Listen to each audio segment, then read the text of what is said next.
Hi, welcome to a new video. I hope you've been doing so well. In this video, we've got a lot of art making, so I thought it would be fun to chat about that. I started a new body of work recently, and I just kind of jumped right into my 2026 goals for the year. One of my goals was I wanted to paint more critters, more animals, and obviously that's what I'm doing here. This was actually a painting that I started last year in 2025, but I was trying some new things and I just wasn't feeling it. And so I decided to revisit it in a totally different way. I just went straight off of the reference photo, which I will show you later on in the video. I'll show you the reference photo and then kind of a comparison of the two.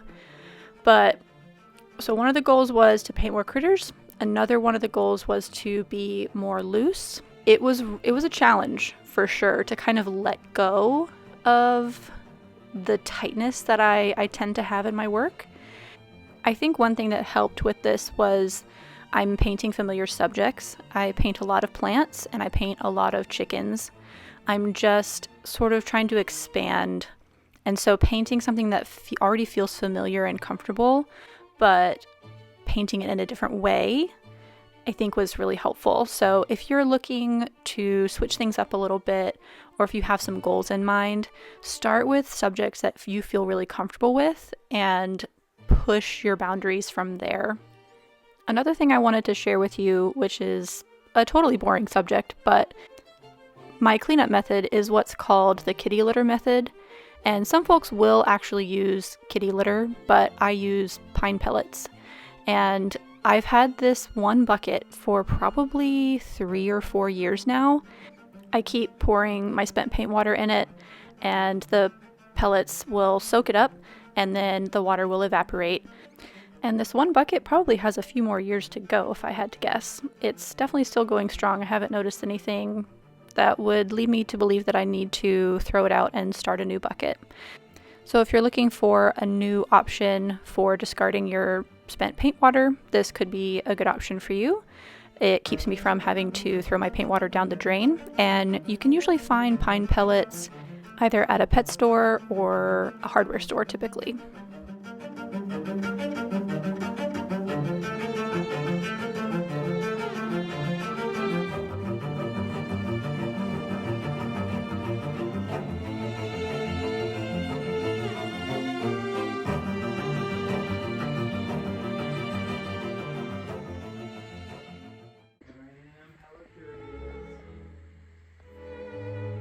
He's tucked himself in. Cozy? Sure? Oh, I kind of wink. I got a wink. So this part of my practice is difficult for me to show you guys because I feel like it's boring. There was no follow through after this. I just needed to get the sketch done on this painting, and then I had other paintings that needed my attention. And that's just kind of how it goes sometimes when you're working on a body of work. If you're working on multiple paintings all at the same time, sometimes you just need to get this process done for one of them, and then you need to move on to another process for another one of them. This footage, however, is of the snowstorms that we had in, I think, late January, and the critters had so much fun with it, except for the guineas. This guinea did not want to be in the snow. Hi, so I just picked up my Silly Critters note card set from the printer. So cute. This is the belly band. Oh my god. And these are the note cards. We've got these ones. Throwing them around here. Little stinker, geese, cute, and everyone's favorite, ghost slug. Usually I put my information on the back, and I forgot. I usually put like my logo and website, that kind of info. Completely forgot to send her that file. This might be a good opportunity for me to make like a logo stamp so I could stamp them. but it's a little bit late for that. I don't think it would come in time. Another option would be for me to like sign the back of them or just handwrite. I'm not sure if that would look tacky either. I don't have the best handwriting. There's a piece of me that's like, that's a really personal touch and that could be really sweet. But then there's another piece of me that thinks that might just be tacky. So I'm not sure what to do. I've got 25 of them. I really don't want to get them printed again. I don't want the waste. It's more important to me to not have the waste. Yeah. I think I might just take the loss and learn from this mistake. But that's all. They look really cute. I'm really, really stoked on how sweet these are. And I'm excited to put them in my shop. I'm also, just being real with y'all, trying to decide with my shop update, everything that's happening in the US right now and all of that, I'm trying to decide if it would be more beneficial to do like a percentage of sales goes to mutual aid, or should I pick a sticker or a print or something and just say all proceeds from this one particular item goes to mutual aid. I want to have, like, anytime you're doing some sort of a fundraiser, you want to do it in such a way that it's going to have the greatest effect, you know, that's going to be the most successful, so that you can give the most money to whatever it is that you're giving to.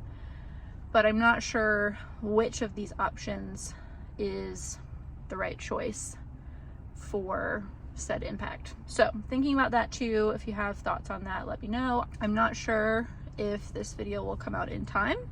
The sale may have already happened by then, but I like this sort of chat, you know, spitballing ideas and whatnot. So if you have any ideas on that front, let me know. And yeah, that's all I've got for now. I'm gonna continue on with my errands.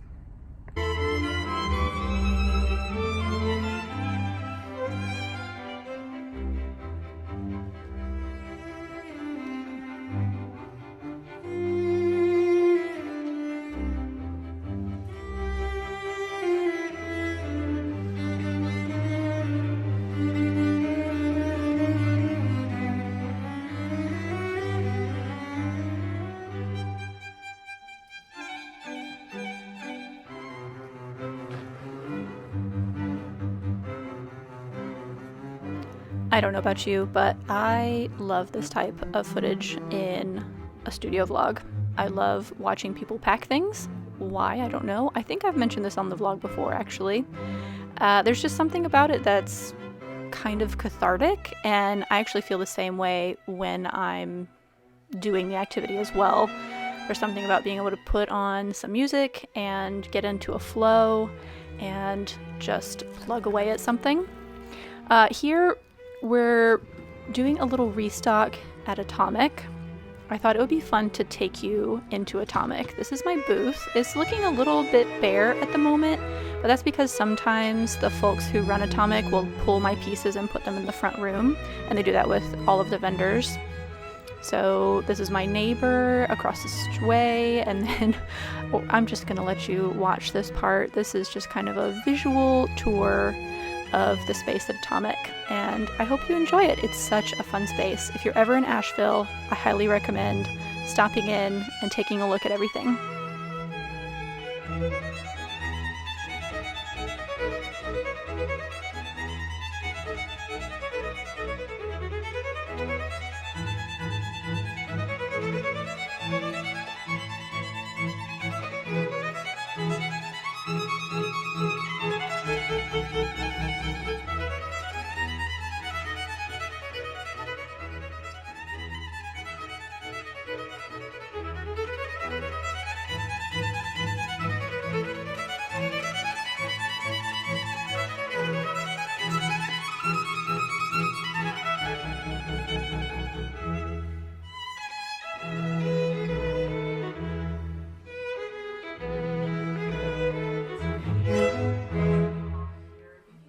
Okay, we have to talk about this painting, as though it's like some juicy gossip. I guess in the art world, it might be a little bit. Here's the scoop. Typically, when I start a painting, it's because it comes from an idea that I may have sketched. Maybe I turn it into a tattoo, but that's usually it. Usually it starts as an idea, maybe a sketch, maybe a tattoo, and then it turns into a painting from there. This one had a bit of a journey. It started as a sketch that I loved. I turned it into a sticker, and then I decided I wanted to turn it into a greeting card as well. So I put it in Procreate and I made this whole design for a greeting card, turned it into a greeting card, and then I decided that I liked the greeting card so much that I wanted to make it a painting. And here we are. Now we're making it a painting. And I think that's really fun that we went kind of a roundabout way to get to this piece. And it was also nice having the fully fleshed out reference and getting to just kind of plug away at it and not really have to fuss with it too much. Just paint the thing and have my reference. You saw a minute ago that I was checking my color up against the printed reference of this piece. It was a really pleasant experience to be able to approach the painting that way. I will mention this because I get a lot of questions about why I use a background color like this underneath my paintings. There's obviously not a lot of this sort of red color in the painting itself. Actually, I don't think there's any. But typically I will do a bright underpainting. I usually lean towards this sort of orangey red. It gives it a nice base that will, even if you use a lot of layers, that base will kind of come through the painting a little bit. You'll see little itty bitty bits of it here and there. And I also think it's nice to have something really bold to start with because it feels less intimidating to work on a colored surface rather than working on a plain white surface. And having that ground is really nice. It feels less pressure packed to like fill all of the space, because if you mess up a little bit here or there, or you've got a little bit peeking out, it's a nice color to have peeking out.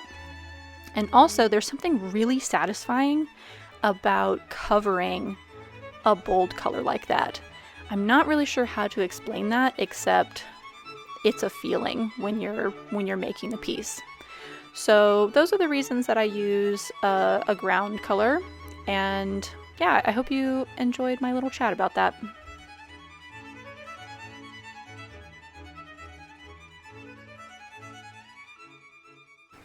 Hi, couple things to show you. Number one, sweater, new sweater. Very stoked on this one. I honestly might like it better than my fish sweater. Yeah, I said it. I do. I think it's because I like the fit more, and it's like this is kind of how I wanted my fish sweater to feel, I think. Just a little bit bigger and roomier and more like comfy cozy, you know? And then I also am in fact thrilled with the cuff situation. I think it would have been a little too much if I had a yellow cuff up here. I like that there's just yellow cuffs on the bottom. I think it looks very artsy, if you will, and very stoked. It's also very soft, which is nice. Oh, wanted to show you reference photo for the chicken painting I was just working on that you saw, and then finished painting.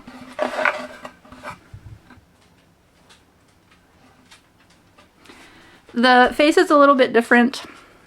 The face in the painting is a way more serious and intense than the face in the chicken. But I think that's okay. I thought about changing it to make it a little softer like this chicken, but I just kind of like how intense it is. And I do think that some chickens kind of have a face like that. They've got this really intense stare, like they mean business and they've got stuff to do, you know, they're busy. And so I liked that, and especially with it being a little bit more of an like action sort of pose. It's not very static like the other chickens that I've painted. So I like the chicken. This is actually a reference photo from my friend Michaela. She's Calico Cow Acres on YouTube. We're friends in real life. and this is one of her chickens. Super fun. I also did a more expressive background, really trying to kind of go off of this, and I like how it came out. I've been wanting to loosen up a little bit more. I might have talked about all of this on my voiceover actually. Yeah, super happy with this one. It'll be available probably in March. I think that's when I'm gonna shoot to have this round of paintings available, is in March. So red on the sides, kind of alizarin crimson on the sides, kind of a purpley red. And then you also saw me paint this one today in the video. Originally this part was a sketch, the geese were, and then I put the sketch into Procreate and I made this into a note card from my recent note card set. And then I liked that so much that I was like, I'm just gonna make it a painting. That's just what I'm gonna do. So I made it a painting. And I like it because this is the kind of like decorative motif that I've been putting on the sides of my paintings, and I wanted to bring that forward a little bit. So this is the first time I've brought that sort of motif onto the front. So that's fun. Then I'm also working on this one right now. It might be hard to see this one because I painted over it with red. Yeah, you can't really see it at all. All right, you're just gonna have to stay tuned. But you just saw me draw a cat on this one, and there's a rug pattern. And it comes from two reference photos that I took. One was of, I want to paint more critters this year, and one was chicken as a little shrimp cat on the bed. But I'm also obsessed with my rug lately that I have. And so I'm using bits and pieces of the rug pattern and then chicken. So chicken's on top of the rug. And I also have been wanting for a long time, like 2 years now, I've had, actually longer than that. Ooh. For a long time I've had this idea of putting some sort of a painting in a frame that's kind of like a Polaroid picture and attaching things to the bottom for fun. And so we're gonna do that. We're gonna try. And a part of me thinks like maybe this is a really silly idea, and then the other part of me thinks I don't care if it's silly, I want to do it. It's also, I'm like deviating a little bit from a lot of my normal style. Like usually I'm painting plants and landscapes, not so much critters, but I have painted and drawn critters for a very long time, so this really is nothing new. It's just new for my traditional work. So I think it's time. And yeah, I think that's about it. Oh, I also wanted to show you. I got this book. Whoop! I got this book at an antique store the other day. And it's just a book full of butterflies and moths and their designs and stuff. And it's so cool. I don't know why I've been also wanting to paint butterflies lately, but to be honest, I'm not very good at painting butterflies. So I thought this little field guide could be nice to give me some inspiration. So I need to reference this and put some in my sketchbook. And maybe I'll make some note cards out of those or some paintings out of those. So that's what's going on here. Hope you enjoyed the video. I think this little clip will probably be at the end of the video. And I need to work on painting, and it's really pretty out today. And I also desperately need to start some seeds. So I think I'm gonna work on those two things with the rest of my day. Thanks for watching the video. I hope you enjoyed it, and I'll see you next time. What you doing, Daisy?